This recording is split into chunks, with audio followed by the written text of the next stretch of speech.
Your call has been forwarded to the automated upload system of The American Drill Report. At the tone, please record your message. So are you familiar with call forward? With what? Call forward? Yes. All right, so for anybody just getting hip, short form pseudo podcast that calls somebody with a given prompt or topic and gives them a chance to speak on that where they might have a good perspective. So if you've got between 5 to 15 minutes, I got something for you. Of course. So, first of all, how old are you? 28. And how many years did you step away from drill before stepping back into it? 5 to 6, roughly about that. So, can you speak on the experience that you had before that hiatus, what brought you back, and how, as an adult, you now justify the time to keep engaging meaningfully with this activity? So I started in high school, did 4 years of exhibition, did pretty good, pretty proud of myself from, looking back at it now. I enlisted right after high school, stepped away from the sport, and then roughly about 4.5 years ago, I was leaving a friend's house, and there was a kid under a streetlight spinning a rifle. That kid turned out to be Bradley Davis. And when I met him that night, I just offered to help him with the basics because I could tell he was new to it. And everything just kind of blossomed from that. Shortly after I met Bradley, I started really starting to help myself get better so I could actually teach him things properly. And then I just kind of fell in love with it all over again. When I put my rifle down after high school, I didn't really have intentions of coming back to it. But while I was in high school, it was a dream of mine to compete at the World Drill Championships. And, meeting Bradley that night and then everything blossoming into everything that it's turned into now is just insane. But I've been coaching for 4 years now. And to be honest, what really keeps me going is the thrill that I get from watching the cadets of mine accomplish something that they didn't think they could do. It's so hard to explain the moment of when one of your cadets or two of your cadets win a national title and everything's just it just happens and you just react in the moment, but it is such a surreal feeling, and that alone keeps me coming back for more. I just want to keep going more and helping the kids and helping the community. I want to be a light in the community and help literally anyone that needs it. I kind of love to hear that. I didn't even know that myself. I didn't know that the 2024 Army National Championship solo Bradley Davis was your street lamp kid that brought you back into the activity. But very thankful that he was there and very thankful that you've stayed a part of his journey.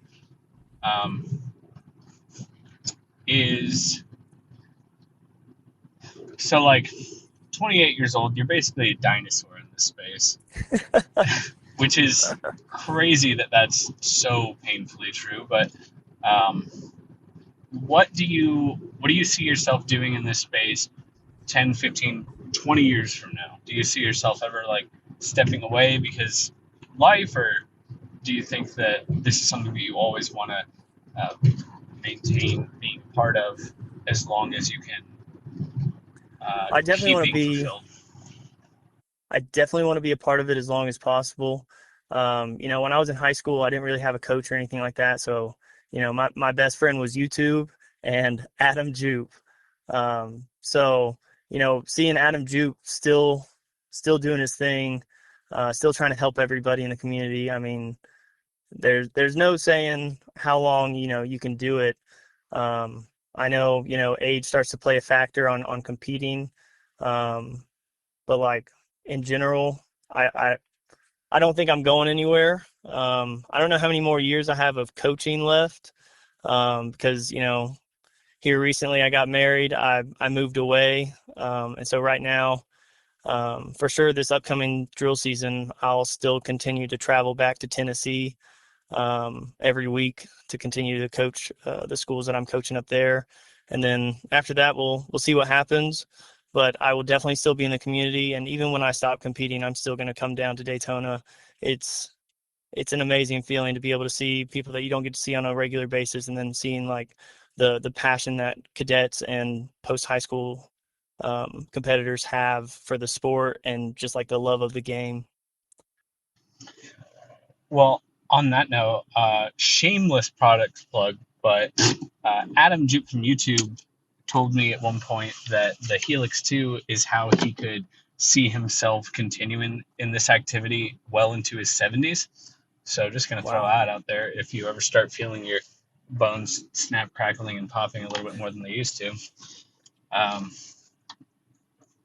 As far as continuing to go to Daytona, I fully agree that there is something very magical about the Daytona experience as a whole. Everybody's very enthusiastic, and there's a lot of almost subcultures within this subculture developing, where you see people kind of starting to operate in different capacities, but we all share this like really niche love for a super eclectic activity. And it is very, very cool to see everybody get down so hard with a lot of people that we otherwise really might not have that much in common with, but there's this really interesting common ground between all of these people in the space. I mean, and we all have something in common besides, just the love of the game. We all started in the same spot. We all started, not knowing anything and just trying to find our way. Whether you had a coach or not, you're still just trying to find your way, trying to find your style. And I love to see that about the younger cadets, the upcoming generation, is they're trying to find their style, and maybe they haven't found it yet because it does take so long. But like you can just see there's cadets, especially the ones that post all over ID and things like that in Discord. They're really passionate about that. And so, the drill community's here to stay for a long time. And there's really nothing like it. So, I mean, like, we just got to keep having people trying to be a good influence and keep going in the right direction to get everyone to keep going that way. If you could add one characteristic or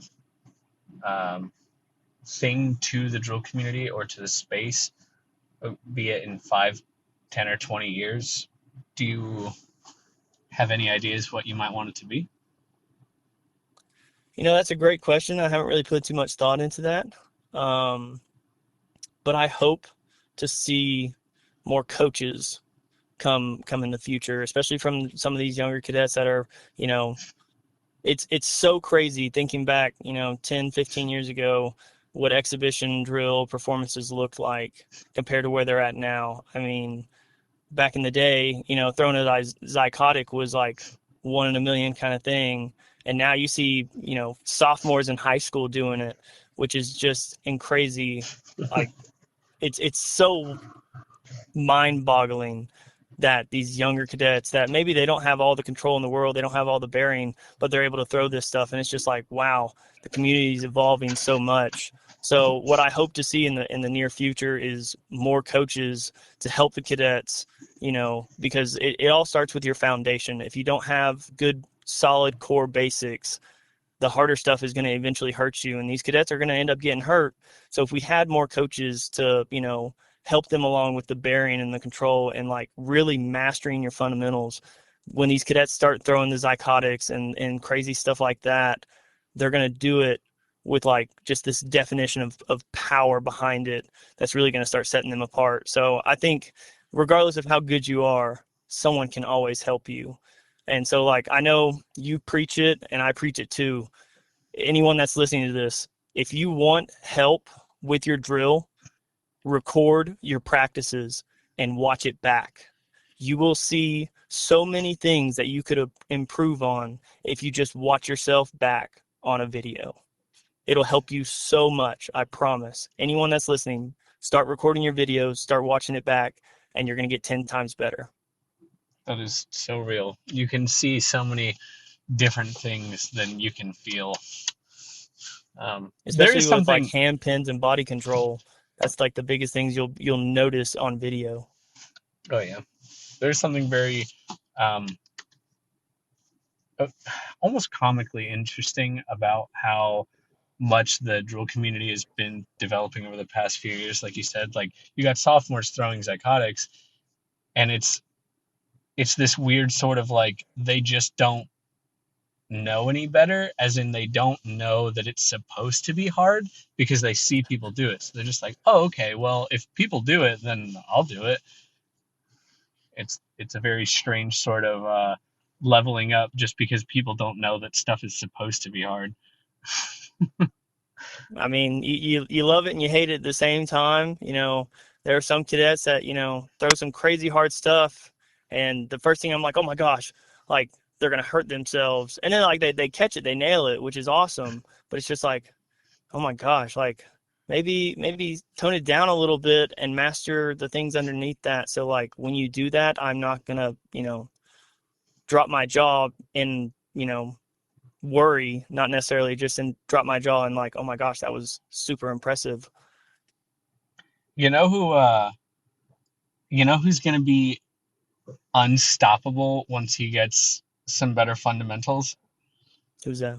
Ethan Tinsley on the Air Force drill team. As Oh, for soon as sure. his technical ability, his physical ability gets technical execution, he's going to be an absolute juggernaut. I've Like, talked to him recently, and he sent me a couple videos, and the dude is coming back for vengeance. yeah, he 10th is. place 2 times in a row, and no, he is coming back for first, and I cannot wait to see him come back.